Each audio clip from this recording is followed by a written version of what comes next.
তো মাশাল্লাহ শখের টাইগার মুরগির ডিম আমি নিজে ফুটাই, বিভিন্ন জায়গায় ডেলিভারি করি, হ্যাচারিতে দেই। তো আজকে আরেক ভাইকে দিতে যাচ্ছি। তো দেখতে পারতেছেন এগুলো হচ্ছে রেগুলার সাইজের ডিম। তো এখানে আমি এভাবে সাজায় রাখছি, এগুলো থেকে ধরেন 100 পিস ডিম মূলত এক ভাইয়ের উদ্দেশ্যে নিয়ে যাব। তো আরেকটা আমি গোপন কথা বলে দেই, অনেকে জানেন কিনা জানি না, টাইগার মুরগির ডিমের স্বাদ এবং হচ্ছে দেশি মুরগির ডিমের স্বাদ কিন্তু সেম, কোনো তফাৎ নাই। আসসালামু আলাইকুম, আশা করি সবাই অনেক ভালো আছেন। আলহামদুলিল্লাহ, আল্লাহর রহমতে আমি অনেক ভালো আছি।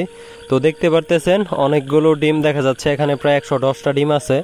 সামনে একটা বোলের মধ্যে আমি খড়কুটা নিয়ে আসছি আর একটা কার্টন। তো আজকে প্রায় অনেক দিন পরেই টাইগার মুরগির বীজ ডিম ডেলিভারি করতে যাচ্ছি। আসলে টাইগার মুরগির বীজ ডিম আমি ওইভাবে ডেলিভারি আগের মতো করি না, কারণ হচ্ছে আপনারা অনেকে জানেন যে আমাকে ডিম হ্যাচারিতে দেওয়া লাগে। হ্যাচারি থেকে মূলত আমার বাচ্চা ফোটায় দেয়, বা আমার খামারে যদি জায়গা না থাকে তাহলে আমি অন্য জায়গায় মূলত বাচ্চাগুলো ডেলিভারি করে দেই। তো যাই হোক, আজকে এক ভাই মূলত হচ্ছে অনেক দিন যাবতই বলতেছে যে ওনাকে 100 ডিম দেওয়ার জন্য। তো অবশেষে ভাবলাম যে ওনার 100 ডিম দেই। তো যেমন ভাবনা তেমনই কাজ, শুরু করে দিলাম হচ্ছে বীজ ডিম বান্ডিল করার কাজটা।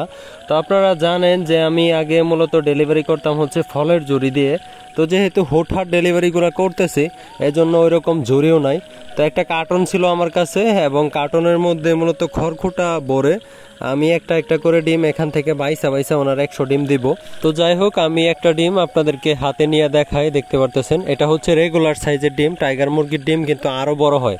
এগুলোর থেকে যে বাচ্চাগুলো হবে এভারেজ ওয়েট হবে আপনার 42 গ্রাম থেকে শুরু করে যেটা আমি পাইছি 47 গ্রাম পর্যন্ত হয়। দেখতে পারতেছেন বেশি বড় ডিম দিলে আবার বাচ্চা ফুটে না, ব্রণ দুইটা থাকে, আবার ছোট হইলেও বাচ্চার সাইজ ছোট হয়।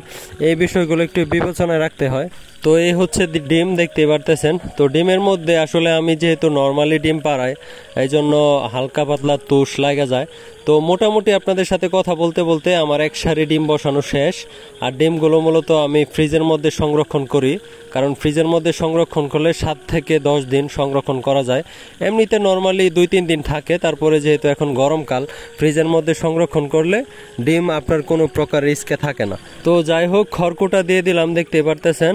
আর এখানে মূলত আমি বাইসা বাইসা এই বোলের মধ্যে ডিমগুলো রাখছিলাম। সবগুলো কিন্তু এক সাইজের ডিম।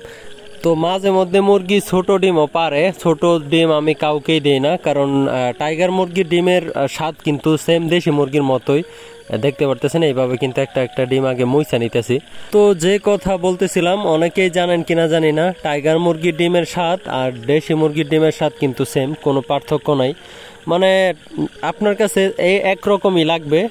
মূলত হচ্ছে টাইগার মুরগির ডিমগুলো যেগুলো ছোট সাইজের ডিম, ওইগুলো আমার ফ্যামিলির মানুষ যারা আছে ওনারাই মূলত হচ্ছে খাওয়া দাওয়ার কাজের মধ্যে লাগা যায়।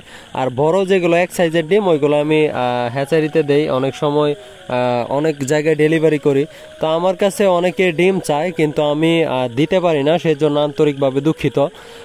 মূলত হচ্ছে হ্যাচারিতে যেহেতু মূলত আমার ডিম দিতে হয়, এই জন্য মূলত আর বাহিরে দিতে পারি না। তো যাই হোক, যে ভাই নিতেছে উনি মূলত অনেক দিন যাবত আমার বলতেছে, তাই দিলাম। তো দেখতেই পারতেছেন প্রত্যেকটা ডিম কিন্তু আমি একটা সুতি কাপড় দিয়ে এইভাবে মুছতেছি। তো মুছে দেওয়ার কারণ হচ্ছে ডিমগুলো যাতে একটু দেখতে সুন্দর দেখা যায়, কারণ ডিমের মধ্যে কিন্তু অসংখ্য ছিদ্র থাকে, বেশি পরিমাণ মুছলে আবার ঝামেলা।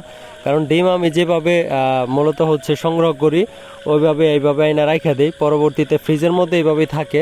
এরপরে মূলত একজনরে দিলে বা হ্যাচারিতে দিলে প্রথম একটা মুছা দিতে হয় আর কি। তো দেখতে পারতেছেন এখানে একটা ডিম মূলত মুছতে যায় ভাঙে গেছে। আর ওই ট্রের মধ্যে হচ্ছে ছোট সাইজের ডিমগুলো আমার কিন্তু আরেকটা মানে ধাপ বসানো শেষ। এখন উর্পেই কয়েকটা ডিম রয়েছে, এগুলা দিতে পারলেই হচ্ছে মূলত কার্টনটা ফুলফিল হয়ে যাবে। তো যাই হোক, এই কার্টনের মধ্যে ভাবছিলাম যে 100 আটবে না, কিন্তু মোটামুটি এখন দেখতেছি যে 150টার মতো ডিম নিবে। তো এটা হচ্ছে একটা বিস্কিটের কার্টন, আমার এক চাচার দোকান থেকে সকালবেলা নিয়ে আসছিলাম। এটা সুন্দরভাবে ধরেন ভালোভাবে খড়কুটা দিয়ে তারপরে সাদা কস্টিপ দিয়ে প্যাকেট করতে হবে, যাতে ভিতরে কোনো প্রকার জাকি না লাগে। আর ডিমগুলো মূলত আজকে আমি নিয়ে যাব, কারণ যে লোকেশনে নিয়ে যাব ওইখানে আমার কিছু কাজ আছে, এই জন্য মূলত নিয়ে যাচ্ছি। আর নয়তো যদি শুধু ডিম হইতো তাহলে নিয়ে যাইতাম না কখনোই। তো যাই হোক, আমার প্যাকেটিং করা ডান, দেখতেই পারতেছেন খুব সুন্দরভাবে, কেউ বুঝতে পারবে না ভিতরে কি আছে। কস্টিপ দিয়ে মূলত হচ্ছে প্যাকেটটা করলাম, আর সুতলি দিয়ে দুই সাইডে দুইটা বাদ দিছি, এটা এক্সট্রা সেফটির জন্য। তো এইভাবে মূলত আজকে ডিমগুলো নিয়ে যাব।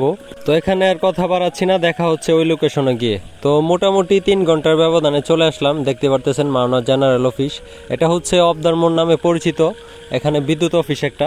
তো এখানে মূলত ওনার লোকেশন দিয়েছিলাম, উনিও আসতেছে। তো ভিডিওটা দীর্ঘায়িত করব না। আর অনেকেই হচ্ছে অনেক কিছু জানতে চান বা আমার কাছে অনেক পরামর্শ চান। আসলে মূলত হচ্ছে সময়ের কারণে ওইভাবে সবার সাথে কথা বলতে পারি না, এই জন্য আন্তরিকভাবে দুঃখিত। তো ভিডিওটা এখানে শেষ করছি, ভালো থাকবেন সবাই, আসসালামু আলাইকুম, আল্লাহ হাফেজ।